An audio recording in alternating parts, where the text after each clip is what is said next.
Hello there, my very good friends. On today's wrestling news, Triple H doesn't like Money in the Bank. SmackDown staying 3 hours, get used to it. Excitement. There's been some pushback on the Search and Raw segment. And Mike Santana has impressed WWE. I'm Andy Murray. I'm Michael Hamflet. And this is the news. You know, Newcastle fans often say, who are the lads? I'm here to tell you today, it's us. It is. Let's kick this one off by talking about Triple H. Yes! He could probably be described as a lad by someone. Shawn Michaels at a push? Yeah, Paul Levesque. He doesn't like Money in the Bank. No. That's basically the guts of the story. This comes from WrestleVotes Radio. Apparently, he's not a big fan of Money in the Bank, the Money in the Bank prop as a whole.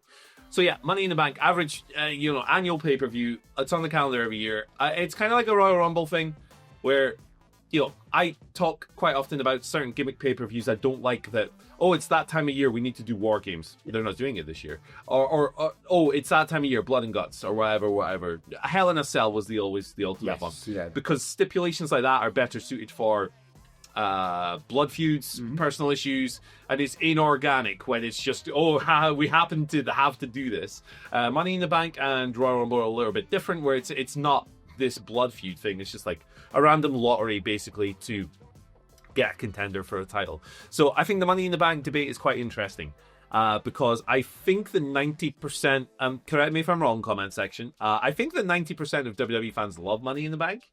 So maybe Triple H's comments are a bit like, what? Yeah. What's going on? But from a booker's perspective, how do you think his style as a booker aligns with his opinion on Money in the Bank? Exactly what I would have expected. I read the story and Triple H is a divisive booker, but I get him and like him when he's cooking. And it's a shame because he's turning up and off in 2025. Well, it's on the stove now. Yeah, I were down in Michael Raven's soup.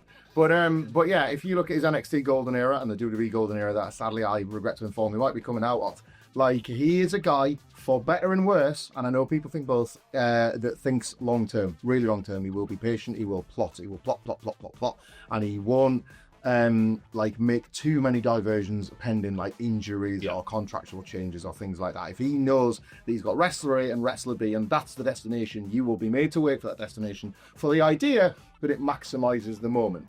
Money in the Bank, especially as an annual thing, and I think this is the most key element of this. Money in the Bank is an annual thing where it becomes this like obligation to generations of WWE fans that have grown up with it as a normal addition to the pay-per-view schedule, as a normal thing to look forward to in the men's and women's division since 2017, and as a booking device.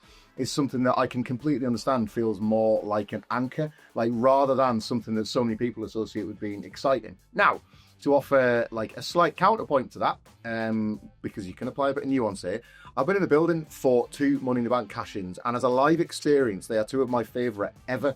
And wrestling is often about like creating a permanent fingerprint in your brain, because it's then going to make you watch and go back again and go back again. And when somebody's running around with that briefcase, and if it's coming around a time where you think there could be a cash-in coming there, you want to be a part of it. Sure. Very recently, Triple H booked one. Like, you won't find anybody that didn't enjoy the Damian Priest cash-in on Drew McIntyre. Yeah, I'm Scottish, so Of course, not as an act of aggression against my nations. that is fair. That is fair. But how Triple H again tied that in with the long-standing CM Punk Drew McIntyre's beef and made an enormous like WrestleMania moment out of it. Like, I think he likes it when it fits in with the booking he's doing, and then probably like sits there sometimes, and somebody in a room goes, "Yeah, we need to think about Money in the Bank," and he goes, and it'll be that sort of source of irritation. It's one of the things you can't now put the toothpaste back in the tube. I don't think you can make it a 2-year thing or a 3-year thing. And we saw what Triple H might have tried to do to fix that when he let Austin Theory cash in on the US title. Yes. That was the first sort of hint that he might be trying to turn it into a compromise thing, and people hated that, hated it. And my theory is even then he was thinking, how can I minimize this a little bit? People did not like that, so he walked that all the way back, and we haven't seen anything like that since. So yeah, I get it. I don't think it's going anywhere. Yeah, I think it's too merchandisable. I think it's too monetizable. I think too many people like it. Yeah. I dare say we might be talking about this because maybe it was put out there as a tea leaves thing. Yeah. And upon reading those tea leaves, he's going to like stuck with it, Paul. Yeah, I agree. I agree with all of that. Personally, I'm pretty bored. I'm pretty bored of Money. Like, yeah, being in the building for Damian Priest was pretty awesome. But like when I'm a nitpick guy. I just can't help it. It's who I am. When I sit there and go, oh, why is this Big E, for example. Why is this babyface taking advantage? And look, we love Big E. Yeah. We'll hate on him. He should have been world champion, right? As at least once or twice in his wrestling career. So, like, not begrudging Big E at all. Don't get it twisted. But he's a babyface challenging a guy who's already had a match, and it's like too often it is a babyface taking the piss out of a heel who's hurt or injured or who's just wrestled, and it's just a bit like that's really wonky in my brain, which grew up with goodies and baddies and things making logical sense with very Vince era. Very impulsive. It really is. It really is. And I really hate that AEW had Christian Cage with a contract for so long as well. It's kind of spread out to other places. So for me personally, right, from a fan's perspective, from an Andy H. Murray watching at home, if he took a break of this for a few years, I'd be like, hell yeah, you're out of ideas when it comes to this stuff. Let's freshen it up. However, thinking about it from WWE in a business perspective and actually from thinking like, hey, most people are super into this and most people disagree with my grumpy old ass, I wouldn't do anything with it. I just keep it because most people are into it. Look, most people think Ed Sheeran is good. Most people think Sleep Token is good. Oh boy, you're in for a treat later on. Have you ever heard the term from a putt? Yes. Yeah, there you go. Right. Is that their first album? Yeah, it really is. But these are things that are immensely popular and marketable is what I'm saying, and that like I understand why they exist, but I personally don't like. So sometimes you have to separate your own opinion from this stuff. And but hey, I'm going to tell you regardless, because yes. Let us know what you think about this, because this is a bit, I'm always keen to see people's thoughts, and so we were talking about this before we came in to record. There are no obvious metrics or things like this other than reading people's opinions. Yeah. And I'm with you. I sense that more people would want it than not. But I'm curious to see if there is pushback, where it's from. Yeah. Hey, Triple H, if you're sick of Money in the Bank, put it on SmackDown, because I'm sick of that. And it's going to stay that way, according to Corey Hayes, who logged on last night at Corey_Hayes 407. Often like dropping interesting tidbits in news these days. This is news and a tidbit, but it's not interesting, unfortunately. He was letting us know, according to sources, the plan for the length of SmackDown have changed. WWE and USA agreed back in January that SmackDown would go 2 hours back after May 30th, so we were all kind of looking towards June as a bit of salvation, the light at the end of this 3-hour tunnel. The quote, the show will now remain 3 hours, oh my god, for the foreseeable future.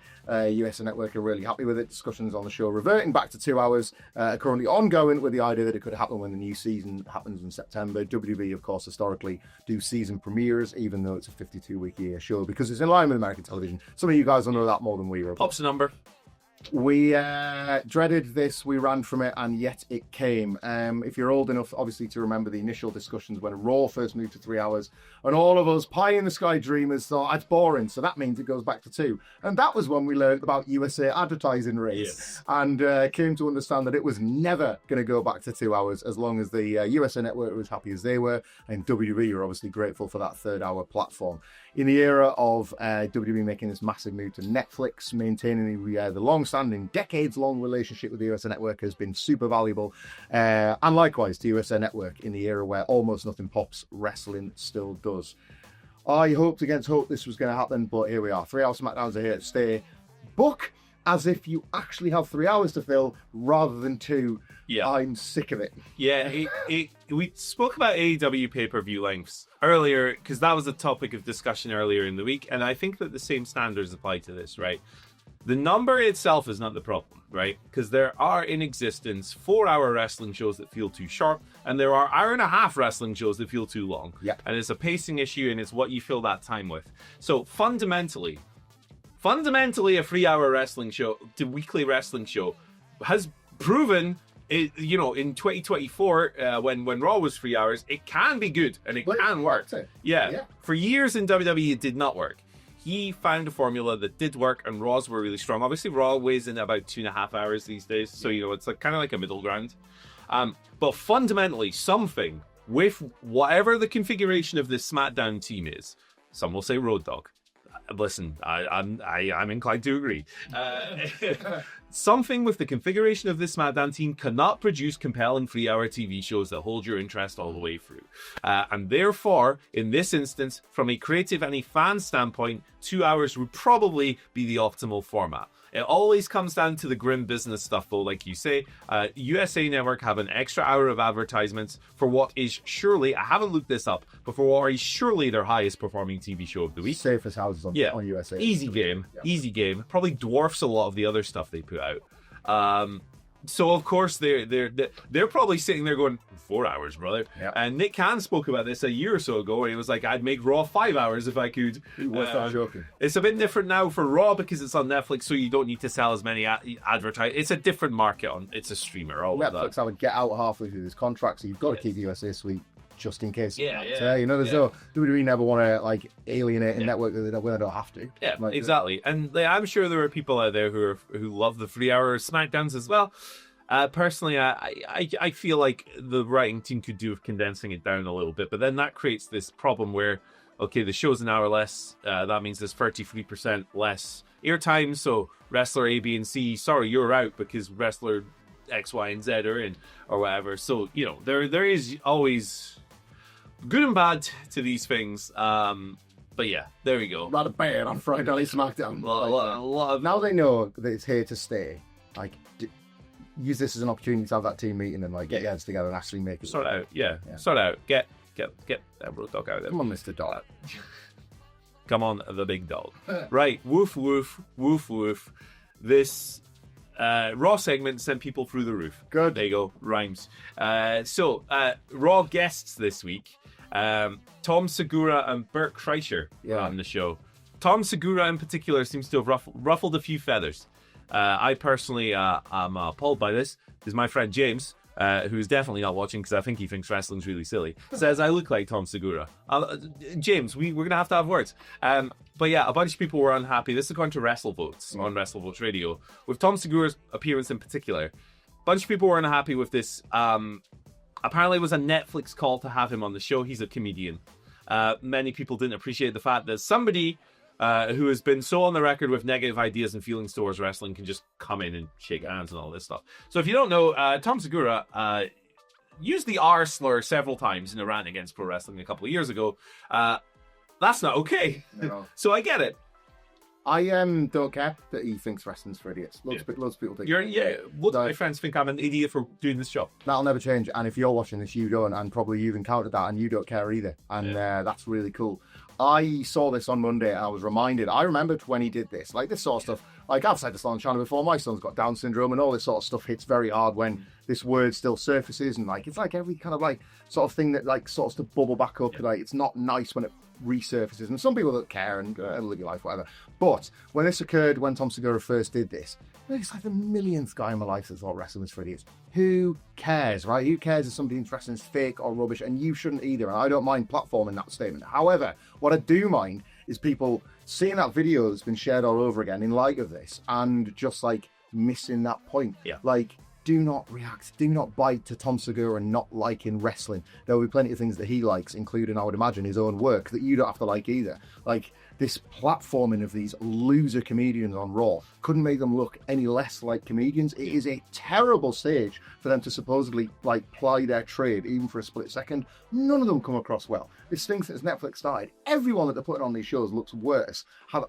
I like them more, having not known them before they appear on Monday Night Raw and shut the night up. They're just garbage, man. And the fact that Tom Segura was interviewed, I think it was with Kathy Kelly, where, hey, you've said some controversial stuff about wrestling, but here you are having a great night. And he's like, yeah, sure, I'm having a good time. Like, that's them trying to get across it because they're trying to avoid the actual bad thing he said. Who cares if I like wrestling? I like Charlie Brooker. I enjoyed Screen Wipe. I enjoyed Black Mirror. He's a big deal on Netflix now. He's in that crowd. I don't think he likes wrestling. I think he's mean mugging, pulling funny faces. Yeah. It doesn't bother me in the slightest. What bothers me is when like people say really, really awful things about vulnerable people, and that's what Tom Segura did. Like, take issue with that, not the fact he doesn't like wrestling, and take issue and continue to loudly take issue if you see these douchebags on Raw and don't like them, because I don't get any joy out of it either, even if they're in the ad break.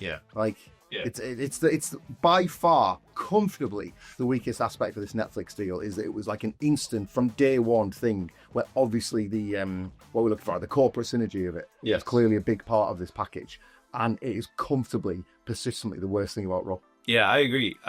Like, who cares if someone doesn't like wrestling, right? Their loss, right? Yeah. ultimately, like, if someone comes up to you in the street and goes, "Oh, you know it's fake, right?" It's like, cool. So's Breaking Bad, man. Yeah. So's Succession. Like, you know, it's a fictional universe. We've done this dance. Yes, exactly. Like, come on, what are we doing here? What are we doing here? But yeah, like, I've not look straight up. I'm not a big like stand-up comedy guy. Don't watch a lot of like Netflix specials or shows. I like a few. I love Kevin Bridges and a few others. Scottish comedian, if you don't know. Yeah. But like, so like, same with Tony Hinchcliffe, right?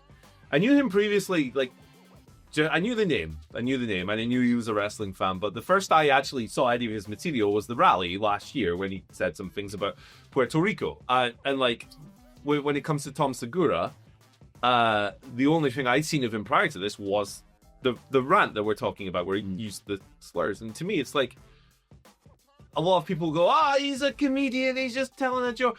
How funny are you realistically if you have to rely on slurring people and using terms that have been used to dehumanize? Some people will get this. You've got to punch up. Yeah. It's always the way. Punch up. Yes, exactly. Say what you want, punch upwards. If your tactic is punching down, especially on people who've had these words used to make them feel awful throughout the years. Dehumanizing. Yeah. How funny are you really? But yeah, I totally understand the pushback. These celebrities on Raw, like, there's been one good one this year, and that was Drake, because they no-sold him. That's true. Yeah, that's true. That was it. It wasn't the time to pop Drake on the screen, was it? Yeah. Holiday, I will say, I don't think this is going anywhere. Expect more of this every sort of 6 weeks or so. Some other loser's going to appear on television. Get excited. And much like Drake, it is not a minor issue either. So there you go. That's good. And you know what is a major issue potentially in the NXT TNA world is the ongoing success of Mike Santana. He made his first ever appearance under any kind of WWE umbrella on NXT this week. He was victorious over Tavion Heights in a very sort of like well-received match. Another nice exhibition for Tavion Heights, but mainly to sort of put over Mike Santana's speed run through NXT ahead of challenging Trick Williams for the TNA title. Obviously, Trick Williams defeated Joe Hendry at Battleground, and Mike Santana, as a TNA wrestler, is not taking kindly to this and he wants to get the belt back. Yep. Bring it back home to TNA. And supposedly, per PW Insider, Mike Santana's quote received high marks from those within WWE after his appearances. He cut promos backstage. He obviously wrestled in the match itself. He was kind of lining up the Trick Williams feud. So he was given a bit of everything to do. And it like continues basically praise from his superiors that he's had non-stop, I guess, since betting on himself and leaving AEW. He's been well regarded in TNA. There's been multiple reports of management being thrilled with his work in TNA.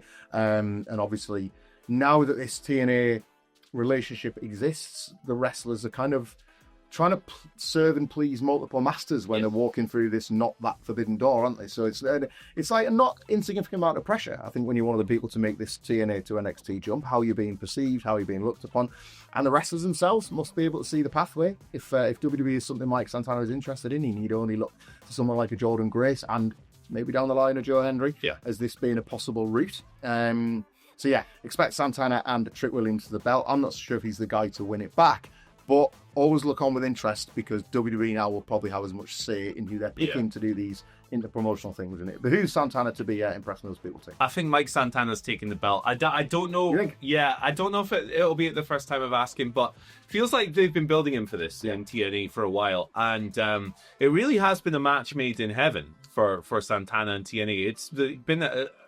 sensational career choice and move for him. Coming out of AEW, he's obviously very frustrated with his position in that company. Obviously, he had the really bad injury, but he had the dissolution of his relationship with Ortiz. I always thought was very sad. Yeah, it's deep, complex personal things that you know nothing about unless you're inside. But from an outsider's perspective, it was like, that's a real shame, because you were an awesome tag team. However, if it was like a clash of, which was reported, it was like Santana wanted a bit more and Ortiz was kind of just happy to stay where they were. I totally support Mike Santana in that, because it's like, yes, bet on yourself. I love that level of self-confidence. Yes, absolutely. So he leaves AEW. He gets himself into the most unbelievable shape. He works on every single aspect of his game. He tightens these nuts and bolts. He comes across as a very earnest, hard-working dude. He goes into TNA, and he's becoming a real standout pick for the face of that company. It's a real 2020's success story. I think it's impossible not to root for him, because he's just worked so hard for it, and he's put himself in this tremendous position now to where he can lead that brand potentially, along with your younger stars like Leon Slater, who are coming up the rankings as well. And actually, I think it's a good thing that these stars can stay in TNA for a few years, because it's a different environment. Not everyone needs to go through the same pathway in other promotions and stuff like that. So I think it's a great thing. I think that Mike Santana, we've been talking about Mike Santana, I feel, within WhatCulture for about 6 years as a really underrated dude. Yeah. When he was doing that John Moxley program with the Eye, and he cut that promo about his father and all that stuff in the build up to it, incredible delivery, really good stuff, down to earth, gritty, believable, comes across like in the same way that Mark Briscoe or Eddie Kingston come across as like a real dude. He's got that energy too. I never feel like I'm watching a guy playing a wrestler. No. I feel like Mike Santana on TV is Mike Santana at home. And obviously, I'm sure there are things that he plays up. But that's to his credit as well. Because it's like, it doesn't feel like that in any way. He's a real dude on television. So I am eternally rooting for Santana. I hope he gets absolutely everything he wants from pro wrestling, because I think there's nothing cooler in wrestling than a person who bets on themselves and it pays off. It's a meritocracy. It's what this thing is supposed to be. And if you want us to talk about the opposite of that, we've got a video with Logan Paul coming right up. Oh, yeah. So, hey, you got anything to add, or will I wrap this puppy up? No, we're all good. Neat little bow. Check out the video on your screen. The the algorithm thinks you're going to like it. Me, Michael, and Michael's Star Trek t-shirt will be right back. See you later. No.